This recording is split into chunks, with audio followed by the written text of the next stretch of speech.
അതേസമയം ഈ ശബരിമല ദ്വാരപാലക ശില്പത്തിന്റെ സ്വർണ്ണപ്പാളി ആന്ധ്രയിലെ പെന്തുർത്തി അയ്യപ്പ ക്ഷേത്രത്തിലും എത്തിച്ചുവെന്ന വാർത്ത തള്ളി ക്ഷേത്രം ട്രസ്റ്റ് അംഗം. സ്വർണ്ണപ്പാളി പ്രദർശനത്തിന് വെച്ചിട്ടില്ലെന്നും പണപ്പിരിവ് നടത്തിയിട്ടില്ലെന്നും ట్రస్ట్ അംഗം రామస్వామి പ്രതികരിച്ചു. మనకి ప్రెసిడెంట్ అంటే మామూలుగా లాస్ట్ ఇయర్ విశాఖపట్నంలో ఆ సంగమని ఒక కార్యక్రమమైంది. ఆ శబరిమల నుంచి చాలా మంది వచ్చారు, వాళ్ళు మామూలుగా విజిట్ చేసి వెళ్ళిపోయారు. అలాంటి ఏం తీసుకోలేదు, అలాంటి ఏం మనం ముట్టుకోము కూడా. లాస్ట్ ఇయర్ అది మనకు సంబంధం లేదు. వైజాగ్ లో అయింది కార్యక్రమం, ఆంధ్ర యూనివర్సిటీ గ్రౌండ్ లో అయింది. అది మనకు సంబంధం లేదు. కాకపోతే ఏంటంటే వేరే వాళ్ళ రిఫరెన్స్ మీద మన టెంపుల్ దర్శనం చేసుకుని వెళ్ళిపోయారు అంతే. ఎవరో చాలా మంది వచ్చారు, 10 మంది వరకు వచ్చారు, మనం డబ్బులు తీసుకోవడం గట్టా అలాంటివి ఏం చేయలే.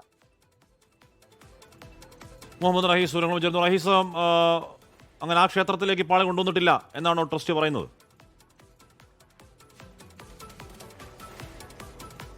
ഹാഷ്മി, ആ ക്ഷേത്രത്തിലേക്ക് ഈ പാളി കൊണ്ടുവന്നിട്ടില്ല എന്ന് മാത്രമല്ല, ഉണ്ണികൃഷ്ണൻ പോറ്റിയെ അറിയില്ല എന്ന് കൂടി ട്രസ്റ്റ് അംഗം നമ്മളോട് പറയുകയാണ്. അപ്പോൾ അദ്ദേഹം പറയുന്നതനുസരിച്ചാണെങ്കിൽ ഈ സ്വർണ്ണപ്പാളി അവിടേക്ക് എത്തിച്ചിട്ടില്ല, ഉണ്ണികൃഷ്ണൻ പോറ്റിയുമായി യാതൊരു അറിവുമില്ല. ദീർഘനാളത്തെ ഒരു ആഗ്രഹപ്രകാരം അവിടുത്തെ ഒരു തെലുഗർ ഒക്കെയും കൂടിച്ചേർന്നിട്ടുള്ളൊരു ട്രസ്റ്റാണ് ഇത്തരത്തിലൊരു ക്ഷേത്രം നിർമ്മിച്ചിരിക്കുന്നത്. ഇത് ഏതാണ്ട് ശബരിമലയുടെ അതേ മാതൃകയിൽ നിർമ്മിച്ചിരിക്കുന്ന ഒരു ക്ഷേത്രമാണെന്നാണ് അവിടെയുള്ള മലയാളികൾ നമ്മളോട് പറയുന്നത്. അപ്പോൾ അങ്ങനെയുള്ള ഒരു ക്ഷേത്രത്തിൽ അവിടെ പൂജ നടത്തിയിരിക്കുന്നത് ഉണ്ണികൃഷ്ണൻ പോറ്റി, ഉണ്ണികൃഷ്ണൻ എന്ന ഒരു പൂജാരിയാണ് അവിടെ ഇത്തരത്തിൽ പൂജ നടത്തിയിരിക്കുന്നത്. അതിനപ്പുറത്തേക്ക് ക്ഷേത്രം നിർമ്മിച്ചത് 2020-ലാണ്. അപ്പോൾ കഴിഞ്ഞ വർഷം അവിടെ ഒരു അയ്യപ്പ സംഗമം നടന്നിരുന്നു. അതിൻ്റെ ഭാഗമായി ചില മലയാളികളൊക്കെ അവിടെ എത്തിയിരുന്നു.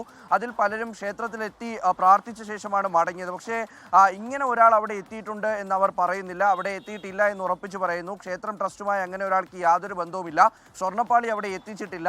അതിനപ്പുറത്തേക്ക് ട്രസ്റ്റ് അംഗങ്ങളും ഉണ്ണികൃഷ്ണനുമായിട്ട് സംസാരിച്ചിട്ടില്ല. അവിടെ ഒരു പരിപാടികളും ഒന്നും അങ്ങനെ നടന്നിട്ടില്ല. ഈ കഴിഞ്ഞ വർഷം നടന്ന ഈ അയ്യപ്പ സംഗമം അത് വലിയ രീതിയിൽ അവിടെ നടത്തിയിരുന്നതായിരുന്നു. അപ്പോൾ അതിൻ്റെ ഭാഗമായി ചിലരൊക്കെ എത്തി എന്നതൊഴിച്ചാൽ തങ്ങൾക്ക് ഇതുമായി യാതൊരു ബന്ധവുമില്ല എന്നാണ് അവർ പറയുന്നത്.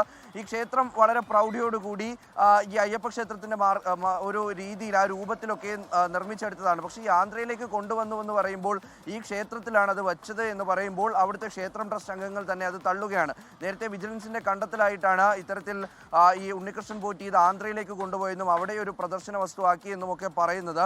പക്ഷേ നിലവിൽ അത്തരത്തിലുള്ള വിവരങ്ങളല്ല, അല്ലെങ്കിൽ അങ്ങനെ ഒരു സ്ഥിരീകരണം ഈ ഒരു ക്ഷേത്രത്തിൽ നിന്ന് വരുന്നില്ല, ക്ഷേത്രം ട്രസ്റ്റിൽ നിന്ന് വരുന്നില്ല. ഈ പല മലയാളികളും അവിടെ എത്താറുണ്ട്, അവർ സ്ഥിരമായി എത്താറുള്ള ക്ഷേത്രമാണ്. പക്ഷേ അതിനപ്പുറം ഇയാളെ അറിയില്ല എന്നവർ ആവർത്തിച്ച് തന്നെ പറയുകയാണ്. അതിന്റെ കുറച്ചുകൂടി വ്യക്തത അതിൽ വരേണ്ടതുണ്ട്. ചില ചിത്രങ്ങളൊക്കെ ഉണ്ടെന്ന് പറയുന്നുണ്ട്, നമുക്കറിയില്ല. എന്തായാലും അത് പുറത്തേക്ക് വരട്ടെ. എന്തായാലും ഈ ഉണ്ണികൃഷ്ണൻ പോറ്റി ഇത് എവിടെ കൊണ്ടുപോയിട്ടുണ്ട്, ഈ എന്താണ് ചെന്നൈയിലേക്ക് കൊണ്ടുപോകാനുള്ള തങ്കപ്പാളി, സ്വർണ്ണപ്പാളി ബാംഗ്ലൂരിൽ കൊണ്ടുപോയി എന്ന കാര്യം വ്യക്തമാവുന്നുണ്ട്.